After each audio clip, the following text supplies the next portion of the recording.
लेकिन अमित जी, आप तो एजुकेशन सेक्टर से जुड़े रहे हैं और काफी बड़ी उपलब्धियां भी आपके खाते में हैं। क्या आपको लगता है कि जैसे कि रुद्र जी ने कहा कि अपने नायकों को जानो, अपने इतिहास को पहचानो, अपनी संस्कृति को पहचानो, ये संतुलन बना के रखना, क्योंकि हम जब विकसित भारत की बात करते हैं, हम डेवलप्ड कंट्री की बात करते हैं, तो अक्सर पश्चिमी देशों को देखा जाए तो विकसित तो हो गए, लेकिन बहुत कुछ वो पीछे छोड़ा है।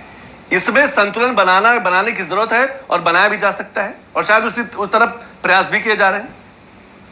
बिल्कुल सर, इंडिया ने जो वैल्यू कल्चर की अगर हम बात करें, आज यूथ समझ रहा है कि फॉरेन में जो बिकने वाला और फॉरेन तक पहुंचने वाली जो चीज है वो आपका वैल्यू है, आपकी कल्चर है।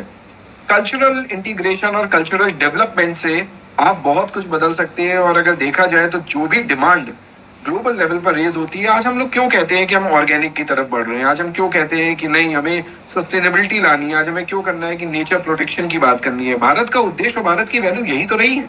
भारत में हमेशा से उन प्रोडक्ट्स को ज्यादा महत्व दिया गया है, उन योजनाओं को बहुत ज्यादा महत्व दिया गया है जिससे कहीं ना कहीं नेचर प्रोटेक्ट हो। पूरा वर्ल्ड आज लगा हुआ है नेचर प्रोटेक्शन में, और ये तो हमारे भारत का कल्चर रहा है।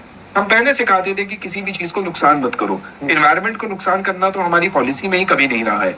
आज की डेट में बड़ी बड़ी यूनिवर्सिटीज, आज बड़े बड़े कॉलेजेस में ये बताया जाता है कि सस्टेनेबिलिटी एंड ऑर्गेनिक डेवलपमेंट के लिए आप काम करिए। जब आप ये काम करेंगे तो आप वर्ल्ड को ऑटोमेटिक अपने पास ले आएंगे।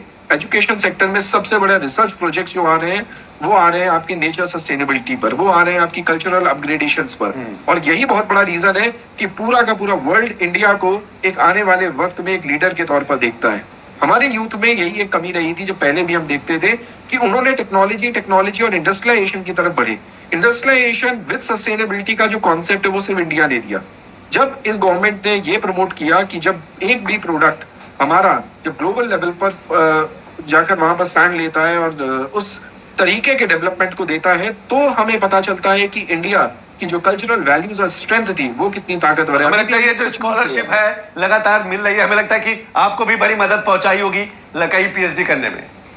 सर, मुझे तो हमेशा से मैं कहता हूं कि अगर जो लोग कहते हैं कि शिक्षा में एक पैसे का बहुत बड़ा रोल है, मैं कहता हूं कि पैसे के साथ साथ आपकी अवेयरनेस का बहुत बड़ा रोल है। आप अगर अवेयर है तो बहुत सारी जगह पर आपको मदद मिलती है, और उस मदद की उस स्कॉलरशिप, आज की स्कॉलरशिप देखिए सर, 50,000 तक और एसआरएफ को पहुंचा दिया है। जी सर, कितनी पीएचडी की आपने? सर, मेरी 3 पीएचडी हैं और अभी भी चौथी की तैयारी चालू है, क्योंकि मुझे अच्छा लगता है इस रिसर्च वर्क को काम करने में, क्योंकि मदद मिलती है अपने देश को पहचानने में और अपने देश को आगे लाने में। बहुत मौके मिले विदेश जाने। बिल्कुल सही कहा अमित रंजन जी, मदद मिलती है अपने देश को आगे लाने में, अपने आप को पहचानने में और उस अपनी पहचान को एक नई पहचान देने में। और शायद इसीलिए सरकार जो है लगातार हर छोटे बड़े सेक्टर को आगे बढ़ा रही है।